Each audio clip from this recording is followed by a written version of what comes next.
morning, you guys. It is my day off, technically, but it's not really my day off. I'll explain in a little bit. I actually signed up for a 10:30 class. Yes, I'm still in pajamas and almost 10:30 in the morning. So I need to change into my workout clothes, do my thing, and then I'll explain my thing.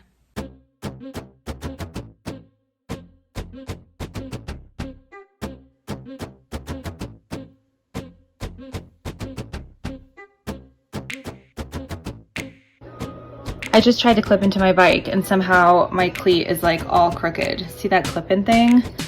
Oh, and I don't know where my Allen key is to fix this before the class starts, so I might have to spin in sneakers.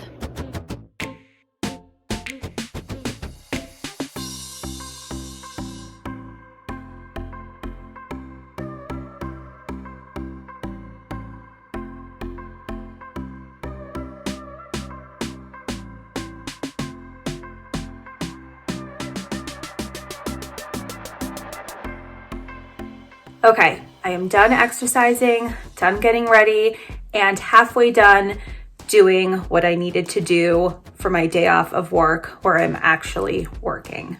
So if that's confusing to you, I don't blame you. I'm here to explain it to you.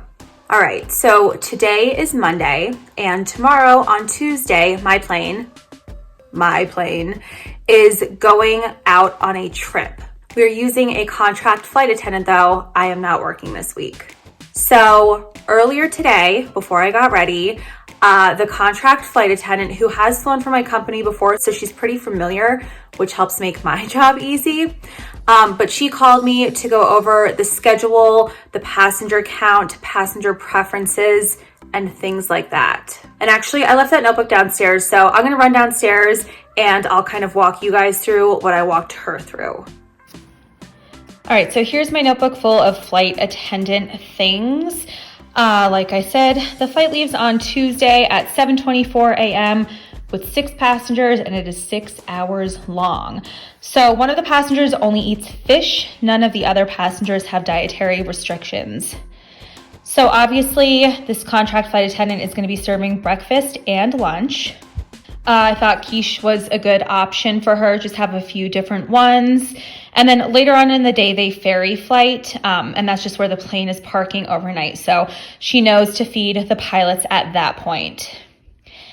All right, next day, Wednesday, 7 a.m., crew breakfast, 0 passengers. Again, it's a ferry flight back to their destination. They pick up passengers at 8:30, and the flight goes till 9:06 with 9 passengers. So that's a 36-minute flight where they have to serve breakfast. So I suggested making parfaits or breakfast burritos and handing those out, not really having options, just quick, easy, delicious kind of breakfast that you can serve 9 passengers with. Not to be forgotten though, those 9 passengers are gonna want coffee and beverages in the morning too. So that's why it's just a good idea to have pre-made food, easy. You don't have to stress about it. You're still able to do drink service and then clear the cabin in time for landing. And then wherever they fly to, they have a sit until 2 o'clock. Then they fly from 2 to 4 with 10 passengers, so they add someone. I suggested on the sit going to a restaurant. Again, only dietary restriction that day is 1 passenger eats only fish, no other meats. So just pick up some fish and that's what you're gonna serve for kind of a late lunch. I don't know, the passengers might not even want lunch. I also let her know she should ask if she should put together a snack. But since it's a long flight, I would, if it was me working it, I would serve a meal. Going on to Thursday, 8 to 8:30, 8 passengers, make breakfast sandwiches, have something pre-made. Again, if you make parfaits and you have burritos left over as an option, then that's what you should make. Second flight of the day goes from 2:30 to 3:54 with 8 passengers. That is not a lunchtime. It's also long enough to serve a meal, but I would definitely do a charcuterie board at that point, or a veggie tray and small snacks. And then on Friday, that is a longer flight. There's a time zone crossing in here too. So 8 passengers, pick up jerk chicken. They're gonna be in Jamaica, so definitely pick up jerk chicken. What else would you eat from there? And then a vegetarian meal, and then have a snack option that you put out an hour and a half, 2 hours before the flight is over.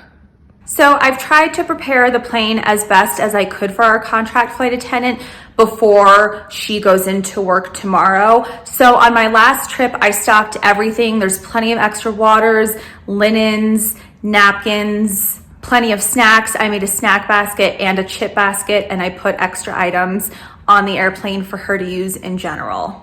Also, if you saw my piece of paper, I have something that says utensil roll. When you have this many passengers and shorter flights, sometimes I'll put the utensils into the linen and roll it up instead of doing a fancy napkin fold.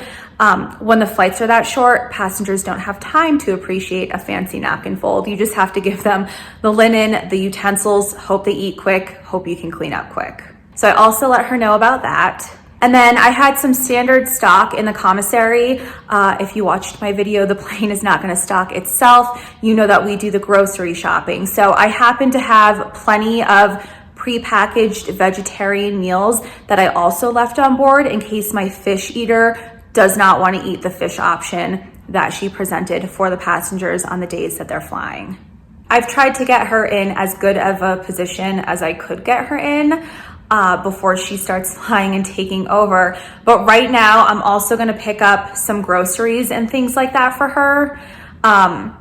Expense reports as an employee are just not fun. They take forever. But when you're contracting, you're waiting to get paid for your day rate. And then if the pilots don't purchase the hotel for you, you're waiting to get reimbursed for that. And you're waiting to just get reimbursed for tons of different things. And it's stressful to just wait for expensive purchases like that. So I'm about to go out and just pick up a few things for her, just so she doesn't have to sit around and wait for that check to come in. I remember my first contract flight, I was stressed beyond belief about doing this kind of stuff. And one of the flight attendants that I was covering for at that company had done all of this for me. And let me tell you, mentally, it just made such a big difference. I wasn't worried about how I was gonna afford everything. I wasn't worried about not being prepared or having food for my passengers or knowing what they like or going into the situation totally blind. So I'm gonna go shopping now and help her get ready for her trip tomorrow. I just got dessert inspo from the store. I've never seen these small, already made tart crusts, but then you can get cheesecake jello and make a quick dessert while you're on the airplane. I'm gonna try that sometime.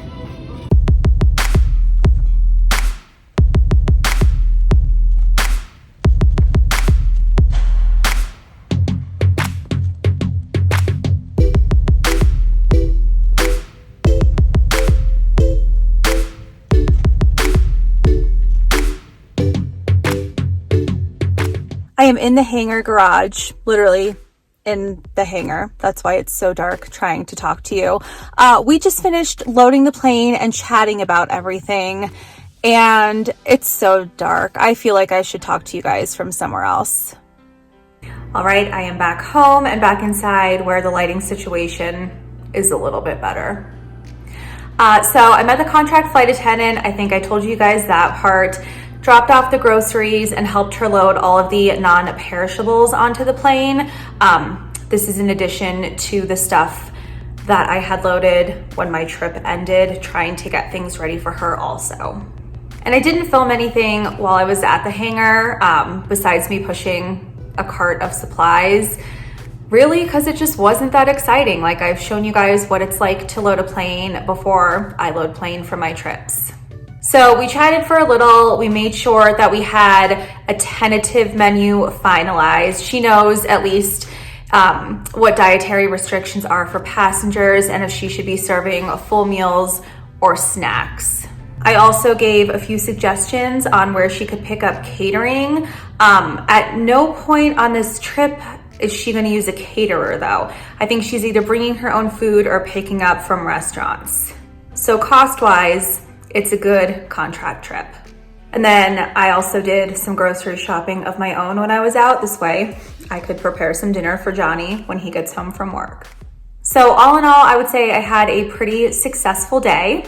If you guys have questions about the process of either being a contract flight attendant or kind of mentoring a contract flight attendant, not that I mentored her. She's been flying a lot longer than I have. I just kind of let her know what it was like to deal with the passengers who she's flying. But if you guys have any questions, comments, thoughts, or concerns, post them down below for me. I will get back to you as soon as I can. Thank you very much for watching my videos. Please make sure that you like this video and subscribe to my channel, and I'll see you guys on the next adventure. Thanks, guys.